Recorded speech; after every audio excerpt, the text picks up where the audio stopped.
Hey guys, I'm here. Today we're going to talk about the Phoenix Lights.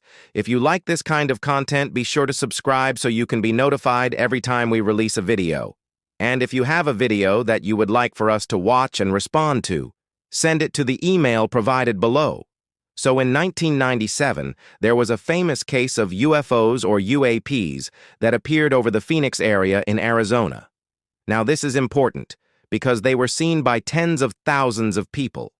There are hundreds of credible eyewitness accounts, and there was even radar and video documentation of these flying things. The official explanation from the government was that they were flares from military aircraft. But many people who saw these lights, including police officers, say that this is not the case. They were not military flares. So what really happened? Well, let's go back to March 13, 1997. People all over Arizona began calling the police to report strange lights in the sky. At first, these lights were described as looking like car headlights, just a single set of lights. But then more and more sets of lights appeared until there were dozens of them. According to one witness, at around 6:40 p.m., they were flying very low and were moving in a V formation, 3 lights in front and 2 following behind. Another witness said, "It was about 10 minutes before sunset when I noticed a line of about 20 to 30 bright lights. It looked like a parade of some sort. Each light was moving in unison with the others. There was no sound whatsoever." Now, for the next hour, people continued to call in reports of these lights. The lights moved across the state in a V formation and were witnessed all the way from Tucson to Flagstaff, Arizona. And then finally, at about 8:30 p.m., the lights disappeared. All total, between 30 and 50,000 people witnessed these strange lights. Many of them rushed outside to get a better look at what was going on, thinking that maybe it was some sort of new military aircraft testing.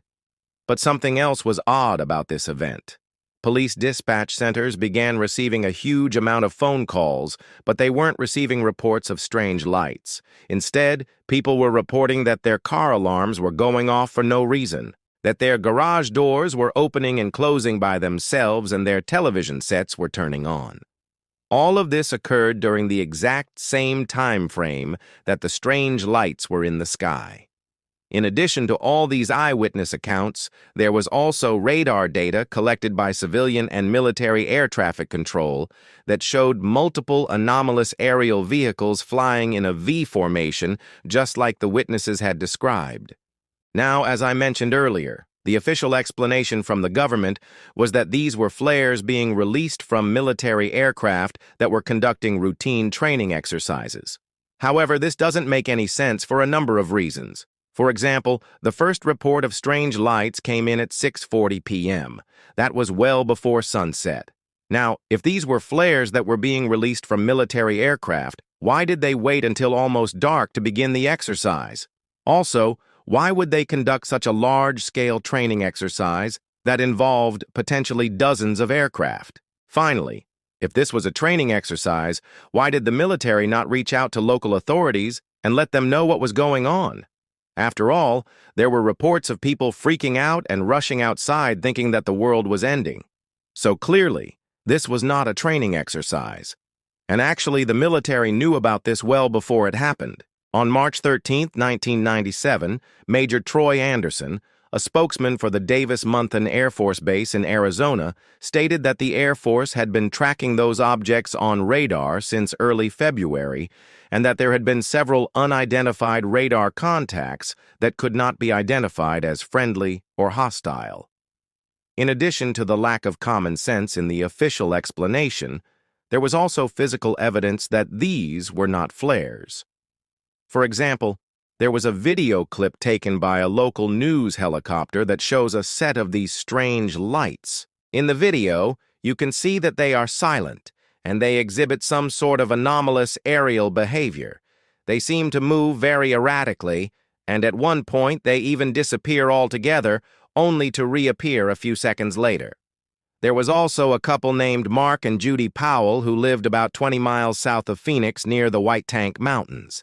The couple had 2 dogs with them, and they stepped outside to take a look at the strange lights. One of their dogs began to growl and then suddenly ran off down the hill.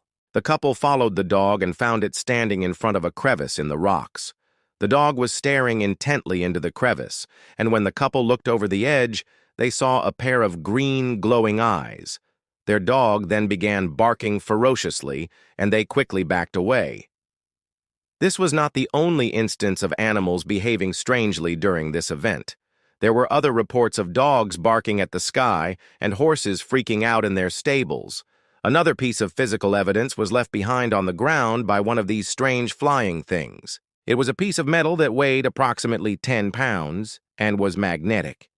It was found embedded in the sand on the northeast side of South Mountain Park, right where a bunch of people reported seeing a set of these strange lights land.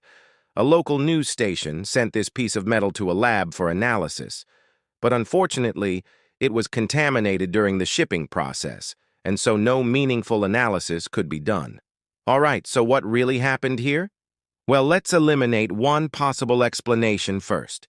Could this have been mass hysteria? I don't think so. Mass hysteria requires some sort of trigger event and then a rapid spread of that hysteria via social networks.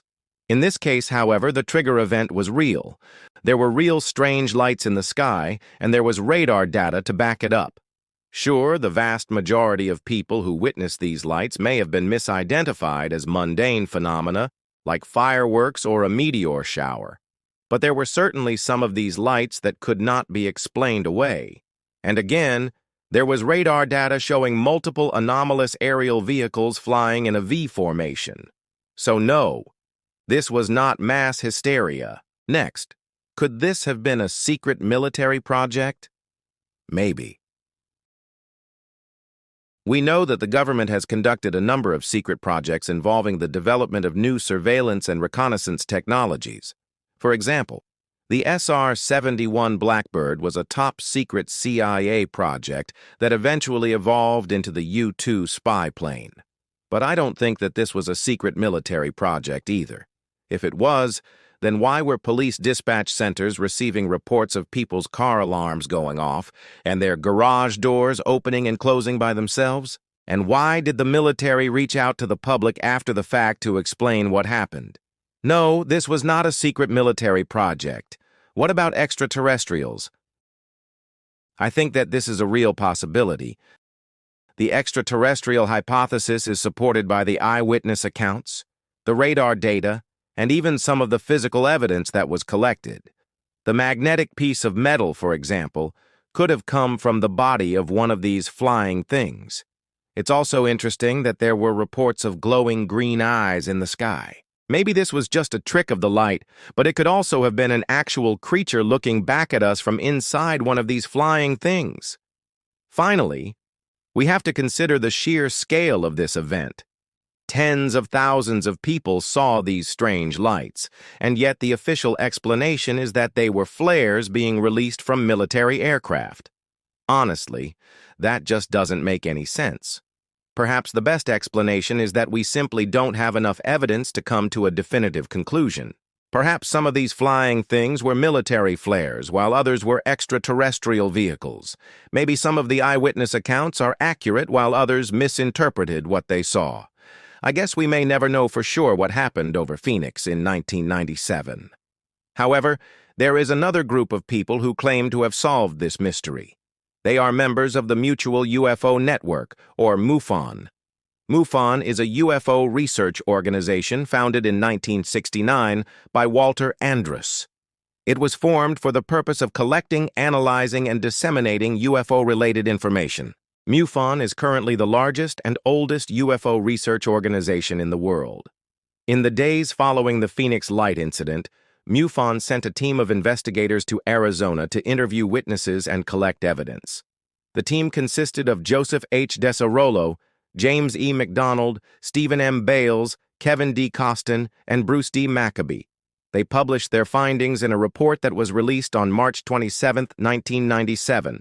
According to the report, the lights over Phoenix were most likely caused by a fleet of clandestine experimental aircraft that were being developed by the Lockheed Corporation. The aircraft were known as the Have Blue and were used for the purposes of stealth technology research. Now, it seems logical that these aircraft could have been used to explain all of the eyewitness accounts, the radar data, and the physical evidence. However, the investigators concluded that this was not the case. They stated that the half-blue aircraft could not have possibly flown in a V formation because the technology to do so did not yet exist. They also argued that the half-blue aircraft were far too big and loud to have gone unnoticed. Ultimately, the MUFON investigators could not come up with a satisfactory explanation for the Phoenix Lights. However, they did conclude that there was no evidence of extraterrestrial activity. All right, guys, what do you think?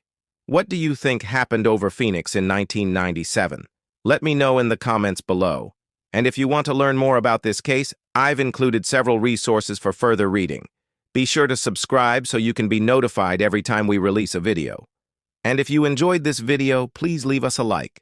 Thanks for watching.